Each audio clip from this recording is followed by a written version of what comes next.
Hello and good morning to all the students of class 12th. Today in this recorded video lecture, let's read about the unit that is Human Health and Disease. तो dear students, इस chapter को समझने से पहले हमें इनके कुछ terms जैसे कि health, what is health and how can we define the term health, ये इसका पता होना बहुत इम्पॉर्टेंट है. उसके अलावा disease and how can we define disease, इन सारे छोटे छोटे टर्म्स के बारे में पता लगाना इम्पॉर्टेंट है. तो not wasting our time, let's move first toward the term health. How can we define health, health को कैसे डिफाइन करेंगे, हेल्थ क्या होते हैं.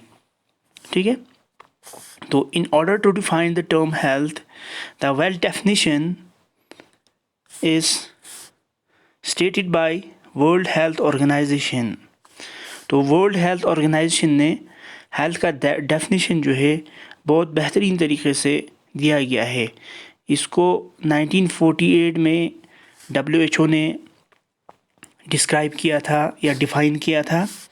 तो उसके हिसाब से हेल्थ क्या है, देखो WHO के हिसाब से health is define it is state. WHO के हिसाब से क्या है, देखो हेल्थ एक ऐसा स्टेट है, एक ऐसा स्टेट है ऑफ कंप्लीट फिज़िकल, जिसमें क्या होना चाहिए, एक फिज़िकली कंप्लीट हो या mentally complete and social wellbeing. कहने का मतलब है वंस अ पर्सन, एक ऐसा शख्स जिसमें फिज़िकली वो फिट हो या कंप्लीट हो, अगर मेंटली वो फिट हो और कंप्लीट हो और सोशली भी वो फिट हो, तो ऐसे शख्स को हम क्या बोल सकते हैं, ऐसे शख्स को अगर हम बोलेंगे हेल्दी है. ठीक है, and not merely an absence of disease. Health का मतलब ये नहीं है कि एक शख्स जो डिजीज़ से फ्री हो, यानी उसको कोई बीमारी नहीं हो, तो उसको हम हेल्थ या हेल्दी नहीं बोल सकते हैं. डिजीज़ के फ्री होना ही इम्पॉर्टेंट नहीं है, बल्कि एक पर्सन को हेल्दी बनने के लिए, एक हेल्दी पर्सन बनने के लिए उसको क्या होना चाहिए, उसको physical, mental and social well being का होना बहुत इम्पॉर्टेंट है. अगर इन तीन फैक्टर में से सिर्फ एक ही हो, फिज़िकली वो फिट है, तो क्या उसको हम हेल्दी बोलेंगे? नहीं. अगर वो मेंटली फिट हो और फिज़िकली भी फिट हो, लेकिन वो सोशली अगर अनफिट हो, तो क्या बोलेंगे? सोशली अगर अनफिट हो तो उसको भी हम हेल्दी नहीं बोलेंगे, बल्कि एक पर्सन को हेल्दी बनने के लिए ये तीन फैक्टर्स का होना बहुत इम्पॉर्टेंट है. वो शख्स फिज़िकली भी फिट होना चाहिए, यानी दिखने में काफ़ी मस्कुलर और काफ़ी एनर्जेटिक होना चाहिए.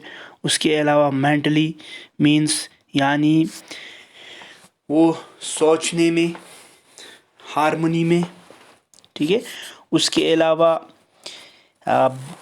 एक इंडिविजुअल और सराउंडिंग को बैलेंस करने में. ठीक है, और एक शख्स फ्री ऑफ एंजाइटी हो, फ्री ऑफ टेंशन्स हो. इस तरह के चीज़ें होना बहुत ही इम्पोर्टेंट है. ठीक है, उसके अलावा सोशली फिट मीन्स एक पर्सन के पास गुड जॉब होना चाहिए, गुड हाउस होना चाहिए, गुड फैमिली होना चाहिए, गुड नाइबर्स होना चाहिए, गुड फ्रेंड्स होना चाहिए, गुड अंडरस्टैंडिंग होना चाहिए. ये सारी चीज़ें हो तब जाके हम इसको क्या बोलेंगे, सोशली फिट बोलेंगे. अगर इनमें से कोई चीज़ नहीं हो, चाहे सोशली एब्सेंट है या मेंटली कोई एंजाइटी में है, गुस्से में है या टेंशन्स में है, या उसका फिज़िकली वो फिट नहीं है, या वो फिजिकली फिट नहीं है। तीनों में से अगर किसी चीज़ का नहीं हो तो उसको हम हेल्दी नहीं बोलेंगे, उसको हम क्या बोलेंगे, अनहेल्दी पर्सन बोलेंगे, अनहेल्दी बोलेंगे। किसके हिसाब से, WHO के डेफिनेशन के हिसाब से। तो एक शख्स को हेल्दी पर्सन बनने के लिए 3 फैक्टर्स का होना बहुत ही इंपॉर्टेंट है, फिजिकल, मेंटल एंड सोशल। ठीक है, ओके। सिर्फ एब्सेंस ऑफ डिजीज होना ही कुछ नहीं होते हैं, बल्कि तीनों चीज़ें होना बहुत ज़रूरी है। Okay, so health has 3 dimension. तो इसके हिसाब से तो क्या हो गया, हेल्थ के 3 डायमेंशंस है। तो number first dimension is the physical health. पहला डायमेंशन क्या है, फिजिकल हेल्थ। 3 डायमेंशंस का होना इम्पॉर्टेंट है। नंबर सेकंड क्या है, mental health is the second dimension and number third is the social health. अगर ये 3 डायमेंशंस फुलफिल हो जाते हैं तो पर्सन को हम हेल्दी बोलेंगे। ठीक है, ओके।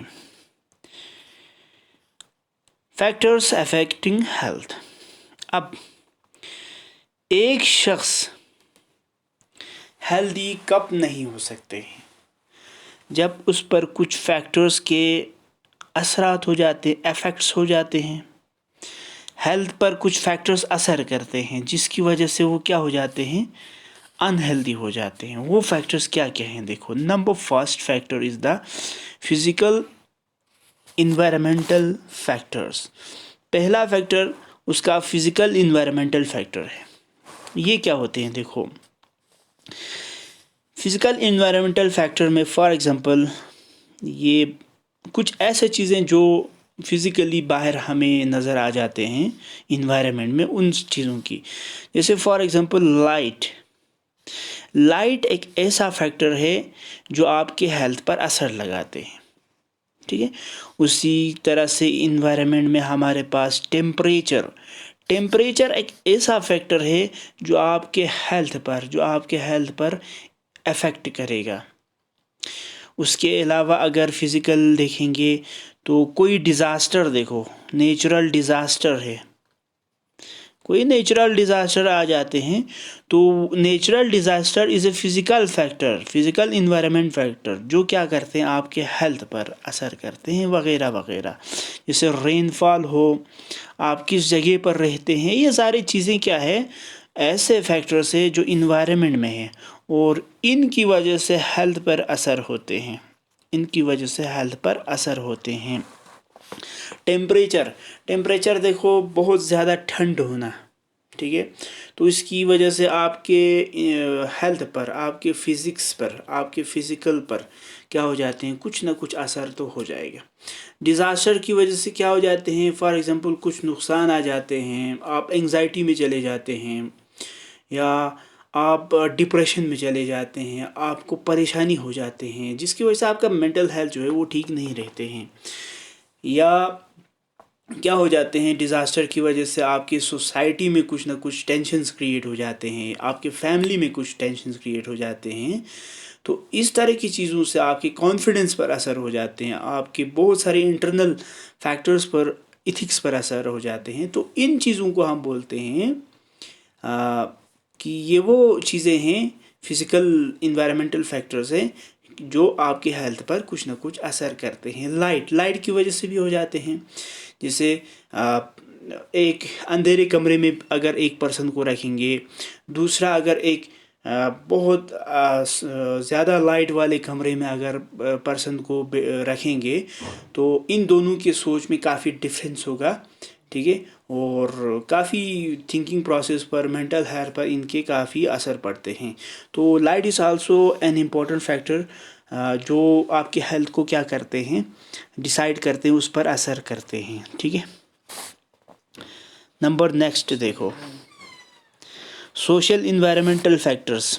ठीक है, सोशल इन्वायरमेंटल फैक्टर्स में अगर देखेंगे, number first factor is the job conditions.